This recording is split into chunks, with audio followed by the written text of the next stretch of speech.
മക്കളെ, engineering profession ആഗ്രഹിക്കുന്ന കുട്ടികൾക്കുള്ള ആദ്യത്തെ ഈ വർഷത്തെ നോട്ടിഫിക്കേഷൻ വന്നിട്ടുണ്ട്. അതായത് ജെഇയുടെ 2026 നോട്ടിഫിക്കേഷൻ. അപ്പൊ ശ്രദ്ധിക്കാം, ജെഇ മെയിൻ്റെ 2026 നോട്ടിഫിക്കേഷൻ ആണ് വന്നിരിക്കുന്നത്. അപ്പൊ ആദ്യം തന്നെ ഞാൻ പറയുന്നു, ജെഇ ആർക്കാണ്? ജെഇ 2 സെഷൻ ആയിട്ടാണ് നടത്തുക. ജെഇ മെയിൻ തന്നെ 2 സെഷനാണ്. ഇതിനുശേഷം ജെഇ അഡ്വാൻസ്ഡ് ഉണ്ടാവും. അപ്പൊ ജെഇ മെയിൻ 2 സെഷനായിട്ട് നടക്കുന്നു. അതിൽ ഒന്നാമത്തെ സെഷന്റെ രജിസ്ട്രേഷൻ ആണ് വന്നിരിക്കുന്നത്.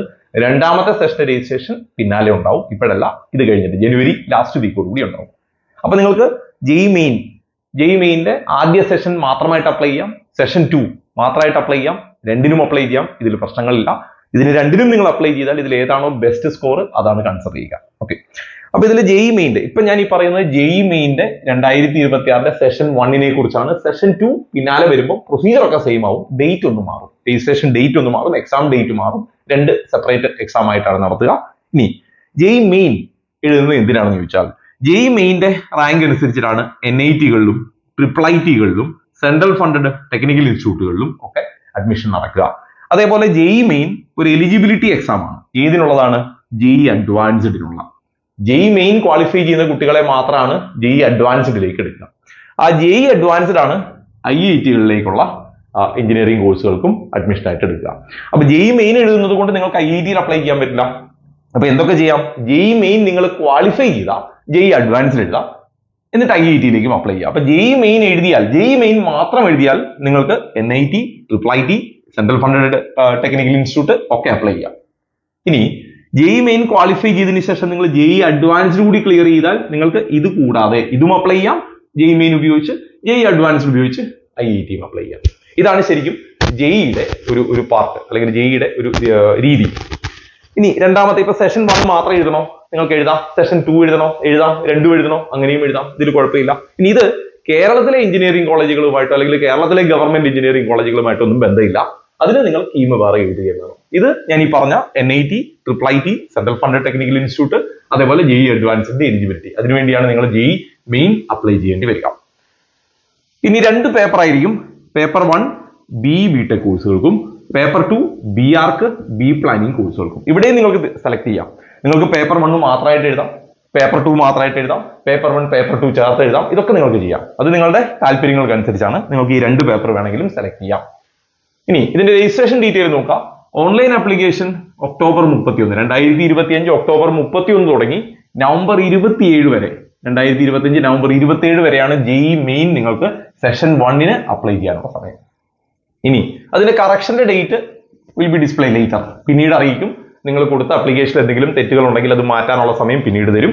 ഇനി സിറ്റി ഇന്റിമേഷൻ, എക്സാമിന്റെ സിറ്റി ഇന്റിമേഷൻ ജനുവരി 2026 ഫസ്റ്റ് വീക്കോട് കൂടി വരും. എക്സാം ജനുവരി 21 തുടങ്ങി ജനുവരി 30, 2026 വരെയാണ്. പല സെഷനിൽ പല ഡേയിലായിട്ടാണ് എക്സാം. അത് നിങ്ങൾക്ക് സിറ്റി ഇന്റിമേഷൻ വരുമ്പോഴും അഡ്മിറ്റ് കാർഡ് വരുമ്പോഴേ അറിയാൻ പറ്റും നിങ്ങൾക്ക് എവിടെയാണ്, എന്നാണ്, ഏത് സെഷനാണ് എന്നൊക്കെ അറിയാൻ പറ്റും.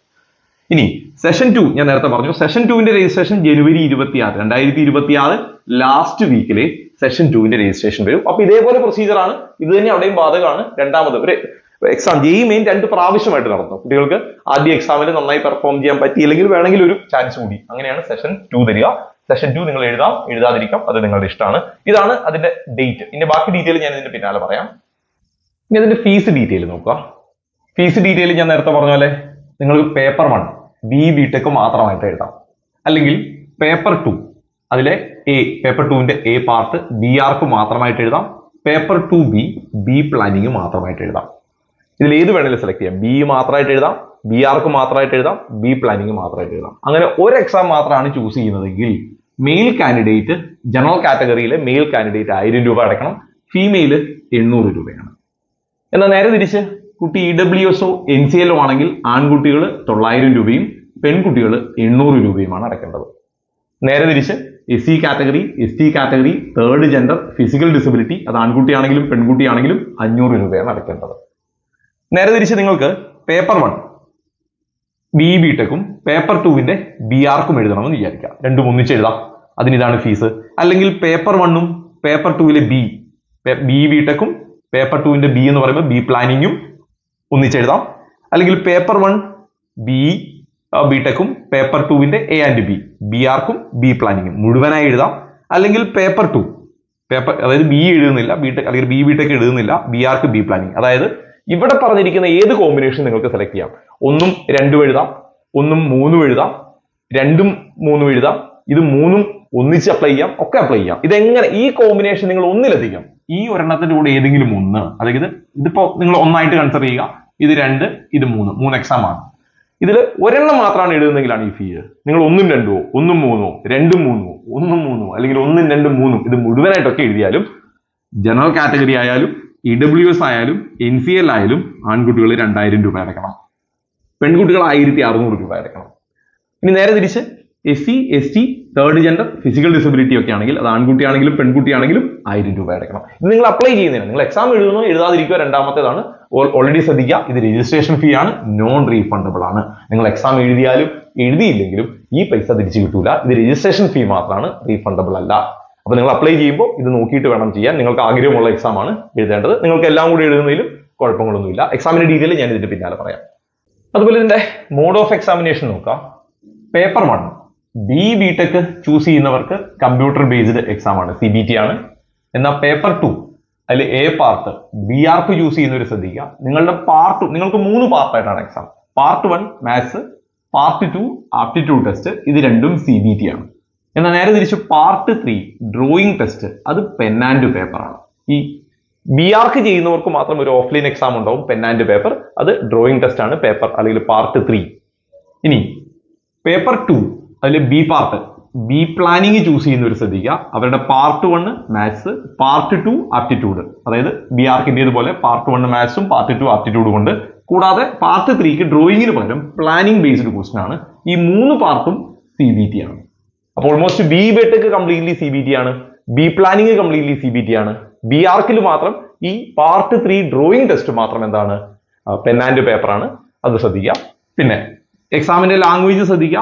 ഇംഗ്ലീഷ് ക്വസ്റ്റൻ ആണ് മെയിൻ, ഇംഗ്ലീഷ് മാത്രമായിട്ടുണ്ട്. നിങ്ങൾക്ക് ബൈലിംഗ്വൽ ക്വസ്റ്റ്യൻ, നിങ്ങൾക്ക് ലോക്കൽ ലാംഗ്വേജിൽ വേണമെങ്കിൽ ഇംഗ്ലീഷിന്റെ കൂടെ ലോക്കൽ ലാംഗ്വേജ് വരുന്ന ഓപ്ഷൻ ഉണ്ട്. മലയാളം ഉൾപ്പെടെയുള്ള ലാംഗ്വേജുകളിൽ ക്വസ്റ്റൻ അവൈലബിൾ ആണ്. പക്ഷെ ഇംഗ്ലീഷ് പ്ലസ് മലയാളം ആയിരിക്കും കിട്ടുക എന്ന് മാത്രം. മജോറിറ്റി കുട്ടികളും ഇംഗ്ലീഷ് only ആയിരിക്കും ചൂസ് ചെയ്യുക എന്ന് വിചാരിക്കണം. ഓക്കെ, ഇതാണ് മോഡ് ഓഫ് എക്സാമിനേഷൻ. ഇനി അതിന്റെ പാറ്റേൺ കൂടി ഞാൻ ഓർമ്മിപ്പിക്കാം. ഇനി ഇതിന്റെ എക്സാം പാറ്റേൺ നോക്കുക. ബിടെക് ചൂസ് ചെയ്ത കുട്ടികൾ ശ്രദ്ധിക്കുക, നിങ്ങളുടെ എക്സാം 3 മണിക്കൂറാണ്. ആ 3 മണിക്കൂറിൽ മാത്സിൽ നിന്ന് 20 ക്വസ്റ്റ്യൻ ഉണ്ടാവും സെക്ഷൻ എയിൽ, സെക്ഷൻ ബിയിൽ 5 ക്വസ്റ്റ്യൻ. ഈ സെക്ഷൻ എയും ബിയും തമ്മിലുള്ള വ്യത്യാസം, സെക്ഷൻ എ എന്ന് പറയുന്നത് MCQ ആണ്. നിങ്ങൾക്ക് 4 ഓപ്ഷൻ ഉണ്ടാവും, അതിൽ നിന്ന് ചൂസ് ചെയ്താൽ മതി. സെക്ഷൻ ബി എന്ന് പറയുന്നത് നിങ്ങൾ ന്യൂമറിക്കൽ ആണ്, എന്ന് പറഞ്ഞാൽ നിങ്ങൾ കാൽക്കുലേറ്റ് ചെയ്തിട്ട് നിങ്ങൾ ഒരു ഇൻപുട്ട് കൊടുക്കണം, നിങ്ങളായിട്ട് എൻട്രി ചെയ്യേണ്ടതാണ് സെക്ഷൻ ബി. ഫിസിക്സിനും അതുപോലെ 20 ക്വസ്റ്റ്യൻ സെക്ഷൻ എയിൽ ഉണ്ടാവും MCQ, 5 ക്വസ്റ്റ്യൻ ന്യൂമറിക്കൽ ആണ്. കെമിസ്ട്രിയിലും 20 ക്വസ്റ്റ്യൻ ഉണ്ടാവും, 20 MCQ ആണ്, 5 ന്യൂമറിക്കൽ ആണ്. അങ്ങനെ എല്ലാത്തിലും 20 ക്വസ്റ്റ്യൻ സെക്ഷൻ എയിലും ഉണ്ടാവും, സെക്ഷൻ ബിയിൽ 5 ക്വസ്റ്റ്യൻ വീതം. അങ്ങനെ ടോട്ടൽ 75 ക്വസ്റ്റ്യനും 300 മാർക്കുമാണ് എക്സാം. അതിൽ ശരി ഉത്തരത്തിന് 4 മാർക്ക് കിട്ടും, തെറ്റിയാൽ -1 ആണ്, അറ്റൻഡ് ചെയ്തില്ലെങ്കിൽ പ്രത്യേകിച്ച് +2 ഇല്ല, -ഉം ഇല്ല. ഇനി BRക്കിന്റെ എക്സാം നോക്കുക. BRക്കിനും 3 മണിക്കൂറാണ് എക്സാം. അവിടെ മാത്സിന് 20 ക്വസ്റ്റ്യൻ സെക്ഷൻ എയിൽ ഉണ്ടാവും. നമ്മൾ നേരത്തെ പറഞ്ഞ പോലെ തന്നെ മൾട്ടിപ്പിൾ ചോയ്സ് ആണ്, MCQ ആണ്. 5 ക്വസ്റ്റ്യൻ സെക്ഷൻ ബിയിൽ ഉണ്ടാവും, ന്യൂമറിക്കൽ ആണ്, നിങ്ങളായിട്ട് ഇൻപുട്ട് കൊടുക്കേണ്ടി വരും. ആപ്റ്റിറ്റ്യൂഡ് ടെസ്റ്റിന് 50 ക്വസ്റ്റ്യൻ ആണ്, ഡ്രോയിങ് 2 ക്വസ്റ്റ്യൻ ആണ്. അപ്പോൾ ഇവിടെ നോക്കുക, ആപ്റ്റിറ്റ്യൂഡ് ടെസ്റ്റിന് 200 മാർക്കുണ്ട്, ഡ്രോയിങ്ങിന് 100 മാർക്കുണ്ട്. അങ്ങനെ 400 മാർക്കിൽ ഈ മാത്സിന്റെ 100 കൂടി ചേർത്ത് 400 മാർക്കിനാണ് എക്സാം ഉണ്ടാവുക. A പാർട്ട് MCQ ആണ്, B പാർട്ട് ന്യൂമറിക്കൽ ആണ്, ഞാൻ പറഞ്ഞിരുന്നു. ഇവിടെയും ശരി ഉത്തരത്തിന് 4 മാർക്ക്, തെറ്റിയാൽ -1. ഈ C പാർട്ട് ഡ്രോയിങ്ങിന് നെഗറ്റീവ് മാർക്കിംഗ് ഇല്ല. ഇനി ബി പ്ലാനിങ് ആണ് ചൂസ് ചെയ്യുന്നതെങ്കിൽ നിങ്ങൾക്ക് 3 മണിക്കൂറാണ് എക്സാം. മാത്സിൽ എല്ലാ സെഷനിലും ഇതുപോലെ എല്ലാ സെഷനിലും മാത്സ് കമ്പൽസറി ആണ്. 20 ക്വസ്റ്റ്യൻ സെക്ഷൻ എയിൽ ഉണ്ടാവും, MCQ ആണ്. 5 ക്വസ്റ്റ്യൻ സെക്ഷൻ ബിയിൽ ഉണ്ടാവും, ന്യൂമറിക്കൽ ആണ്. അങ്ങനെ 100 മാർക്കിന്റെ ക്വസ്റ്റ്യൻ. ആപ്റ്റിറ്റ്യൂഡ് 50 ക്വസ്റ്റ്യൻ ആണ് ഉണ്ടാവുക, 200 മാർക്കിനാണ്. പ്ലാനിങ് 25 ക്വസ്റ്റ്യൻ ആണ്, 100 മാർക്കിനാണ്. അപ്പൊ ശ്രദ്ധിക്കാം, 100 ക്വസ്റ്റ്യൻ ഉണ്ടാവും, 400 മാർക്കിലാണ്. A part MCQ, B part numerical. മാത്സിന്റെ കേസിൽ ശരി ഉത്തരത്തിന് 4 മാർക്ക്, തെറ്റിയാൽ -1. അപ്പോൾ ബിടെക്കിന് 300 മാർക്കിലും BRക്ക് 400 മാർക്ക്, ബി പ്ലാനിങ് 400 മാർക്ക്. ഇനി ഈ ബി അല്ലെങ്കിൽ part 2 BRക്ക് B planning 2A 2B ഇത് രണ്ടും കൂടെ ചൂസ് ചെയ്യുന്നവർക്ക് അരമണിക്കൂർ അഡീഷണൽ കിട്ടും. 3 മണിക്കൂർ 30 മിനിറ്റ് കിട്ടും, 3.5 മണിക്കൂർ കിട്ടും. മറ്റേത് ഇൻഡിവിജ്വലി ആണെങ്കിൽ 3 മണിക്കൂർ, ഇത് 3 മണിക്കൂർ, രണ്ടും കൂടെ ചൂസ് ചെയ്താൽ 3.5 മണിക്കൂർ കിട്ടും. ഇതാണ് എക്സാമിന്റെ ഒരു പാറ്റേൺ. ഇനി ഇതിന്റെ മെയിൻ കണ്ടന്റ്, ഈ എക്സാമിന്റെ എലിജിബിലിറ്റി ഡീറ്റെയിൽ ഒക്കെ ഞാൻ ഇതിന്റെ പിന്നാലെ ഇപ്പൊ പറയാം. ഇതിൽ എലിജിബിലിറ്റി നോക്കുക, no age limit, upper age limit, അങ്ങനെ ഏജ് ലിമിറ്റ് ഒന്നും കൊടുത്തിട്ടില്ല. പകരം ഒന്ന് പറഞ്ഞിട്ടുണ്ട്, +2 പാസ്ഡ് ആയിരിക്കണം. എപ്പോ 2024 +2 പാസ്സായ കുട്ടി, അല്ലെങ്കിൽ 2025 പാസ്സായ കുട്ടി, അല്ലെങ്കിൽ 2026 എക്സാം എഴുതാൻ പോകുന്ന കുട്ടി. ഈ 3 കൂട്ടർക്ക് മാത്രമേ അപ്ലൈ ചെയ്യാൻ പറ്റൂ. 24 പാസ് ഔട്ട്, അല്ലെങ്കിൽ 25 പാസ് ഔട്ട്, അല്ലെങ്കിൽ 26 അപ്പിയറിംഗ്. ഈ 3 വർഷക്കാർക്ക് മാത്രമേ എഴുതാൻ പറ്റൂ, അല്ലാതെ ഏജ് പ്രശ്നമല്ല. ഇനി എക്സാം സിറ്റീസ് നോക്കുക. ഏകദേശം 14 ജില്ലകളിലും 14 സെന്ററുകളാണ് കേരളത്തിലുള്ളത്. ഇടുക്കി, കണ്ണൂര്, കാസർഗോഡ്, കൊല്ലം, കോട്ടയം, കോഴിക്കോട്, മലപ്പുറം, പാലക്കാട്, പത്തനംതിട്ട, തിരുവനന്തപുരം, തൃശ്ശൂര്, വയനാട്, ആലപ്പുഴ, എറണാകുളം. ഇങ്ങനെ 14 സെന്ററുകളിൽ എക്സാം സിറ്റീസ് ഉണ്ട്. ഇനി ഏറ്റവും വലിയ പ്രശ്നം എങ്ങനെയാണ് അപ്ലൈ ചെയ്യുന്നത് എന്നുള്ളത്. അപ്പൊ ഞാനിവിടെ ടൈറ്റിൽ എഴുതിയിട്ടുണ്ട്, ഹൗ ടു അപ്ലൈ. അപ്പൊ സൈറ്റ് നോക്കുക, jemain.nta.nic. എന്നുള്ള സൈറ്റ്. അപ്പൊ jemain.nta.nic. എന്നുള്ള സൈറ്റിൽ നിങ്ങൾ എൻ്റർ ചെയ്യുക. രജിസ്ട്രേഷൻ ഒരു ഓപ്ഷൻ ഉണ്ടാവും, ന്യൂ രജിസ്ട്രേഷൻ. അത് ഓൾറെഡി ഒന്ന് രജിസ്റ്റർ ചെയ്ത് കഴിഞ്ഞാൽ പിന്നെ ഓൾറെഡി രജിസ്റ്റേർഡിൽ ഉപയോഗിക്കാം. അപ്പോൾ രജിസ്ട്രേഷൻ ക്ലിക്ക് ചെയ്യുക. പിന്നെ പേഴ്സണൽ ഡീറ്റെയിൽസ് ആണ് കൊടുക്കേണ്ടത്. പേഴ്സണൽ ഡീറ്റെയിൽസ്, നിങ്ങളുടെ പേര്, ഡീറ്റെയിൽ, അങ്ങനെ കുറേ ഡീറ്റെയിലുകളുണ്ട്. അതൊക്കെ പേജ് ബൈ പേജ് ചെയ്യുക. അപ്പൊ ഞാനിത് എല്ലാ പേജും പറയുന്നില്ല, പകരം ഞാൻ ജസ്റ്റ് ഇത്രയും ഓർമ്മിപ്പിക്കുന്നു. Submit each page and move to next.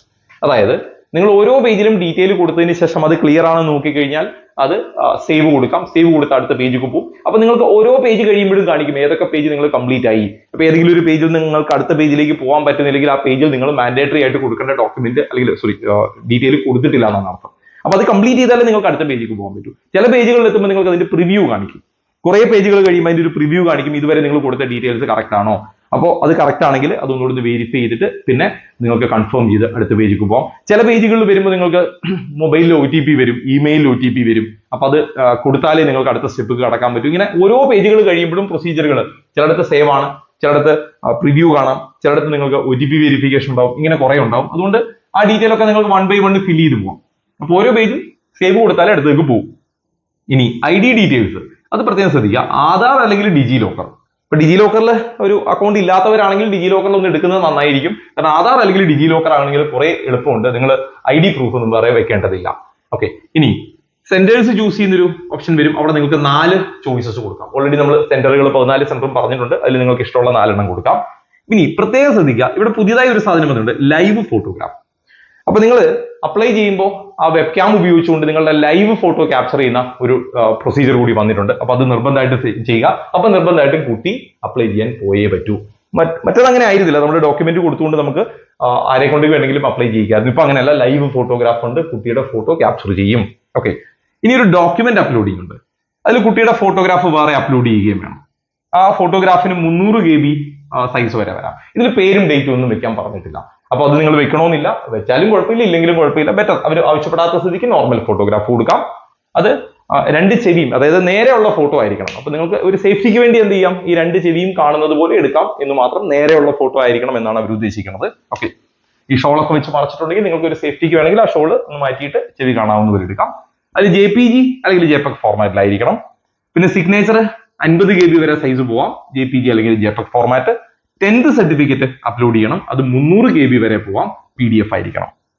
ഇതെല്ലാം ഇങ്ങനെ എല്ലാം കൊടുത്തതിന് ശേഷം നിങ്ങൾക്ക് ഫൈനൽ സബ്മിറ്റ് കൊടുക്കാം. എന്നിട്ട് അതിന്റെ പ്രിന്റ് ഔട്ട് ഇത് നിർബന്ധമായിട്ട് എടുത്തു വയ്ക്കാം. അപ്ലിക്കേഷൻ കംപ്ലീറ്റ് ചെയ്തിട്ട് അതിന്റെ പ്രിന്റ് ഔട്ട് എടുത്തു വയ്ക്കുക. അതിനൊരു കോപ്പി നിങ്ങൾ മെയിലിൽ അറ്റാച്ച് ചെയ്ത് വയ്ക്കുക. അങ്ങനെ മാക്സിമം അതിന്റെ കോപ്പീസ് സേവ് ചെയ്ത് വെച്ചേക്കുക, പിന്നീട് ആവശ്യം വരും, മറക്കരുത്. ഇനി പ്രത്യേകം ശ്രദ്ധിക്കേണ്ട കാര്യങ്ങൾ ഇവിടെ എഴുതിയിട്ടുണ്ട്. നിങ്ങളുടെ മൊബൈൽ നമ്പറും ഇമെയിൽ IDയും വെരിഫൈ ചെയ്യണം. കാരണം അതിലേക്കാണ് എല്ലാ പാസ്വേഡുകളും ഒക്കെ വരിക. അതേപോലെ ID പ്രൂഫിന്റെ കേസിൽ നിങ്ങൾ ആധാറോ ഡിജി ലോക്കറോ ഉപയോഗിച്ചാൽ നിങ്ങൾക്ക് ഒരുപാട് എളുപ്പമുണ്ട്. ഇതല്ലാത്തവർക്കൊക്കെ ഫോട്ടോ ID അപ്ലോഡ് ചെയ്യേണ്ടി വരും. അപ്പൊ അതുകൊണ്ട് ആധാർ അല്ലെങ്കിൽ ഡിജി ലോക്കർ ഉപയോഗിക്കാൻ ശ്രദ്ധിക്കുക. അതുപോലെ ഫിസിക്കൽ ഡിസബിലിറ്റി ഉള്ള കുട്ടികൾ UD ID കാർഡും അപ്ലോഡ് ചെയ്യേണ്ടി വരും. ഇതാണ് അപ്ലിക്കേഷനുമായിട്ട് ബന്ധപ്പെട്ട ഓൾമോസ്റ്റ് എല്ലാ കാര്യങ്ങളും. അപ്പൊ ഞാൻ മാക്സിമം പറയാവുന്നതിന്റെ സ്പീഡിൽ പറഞ്ഞിട്ടുണ്ട്. അതായത് അപ്ലൈ ചെയ്യുന്നത് തുടങ്ങി എക്സാം ഡീറ്റെയിലും ഷെഡ്യൂളും അതിന്റെ ബാക്കി ഡീറ്റെയിൽസും സെന്ററുകളും എല്ലാം പറഞ്ഞിട്ടുണ്ട്. അപ്പോൾ ഓൾമോസ്റ്റ് പ്രോസ്പെക്ടസിൽ പറഞ്ഞ എല്ലാ മെയിൻ കണ്ടന്റും ഞാൻ ഓർമ്മിപ്പിച്ചിട്ടുണ്ട്. അപ്പൊ ഇനി ഇതുമായിട്ട് ബന്ധപ്പെട്ട എന്തെങ്കിലും സംശയങ്ങൾ നിങ്ങൾക്ക് ഉണ്ടാവുകയാണെങ്കിൽ വീഡിയോയുടെ താഴെ കമന്റ് ചെയ്താൽ ചിലപ്പോൾ പ്രാക്ടിക്കലി നമുക്ക് ചില കാര്യങ്ങൾ ഓഡിയോ ഒക്കെ ആയിട്ട് കുറെ ലെങ്തി ആയിരിക്കും. അപ്പൊ അതുകൊണ്ട് എനിക്ക് തോന്നുന്നു കുറച്ചുകൂടി നല്ലത് ഒരു ഡയറക്റ്റ് കോൺടാക്ട് ആയിരിക്കും. അപ്പൊ ഞാൻ ഈ വീഡിയോയുടെ താഴെ ആ കമ്മ്യൂണിറ്റിയുടെ ലിങ്ക് കൊടുത്തിട്ടുണ്ട്. ആ കമ്മ്യൂണിറ്റിയിൽ ജോയിൻ ചെയ്താൽ നിങ്ങൾ ത്രൂ വാട്സപ്പ് കുറച്ചുകൂടി കമ്മ്യൂണിക്കേഷൻ ഈസി ആയിരിക്കും. പിന്നെ വരുന്ന അപ്ഡേറ്റുകൾ ഞാൻ ആ കമ്മ്യൂണിറ്റിയിലായിരിക്കും പോസ്റ്റ് ചെയ്യുക. എൻട്രൻസ് സംബന്ധമായ വാർത്തകളും അപ്ഡേഷനുകളും ഏറ്റവും വേഗം ആധികാരികമായി അറിയാൻ സബ്സ്ക്രൈബ് ചെയ്യുക, ബെല്ലൈക്കൺ അമർത്തുക. ഈ വീഡിയോ മറ്റു സുഹൃത്തുക്കളിലേക്കും ഷെയർ ചെയ്ത് നൽകുക.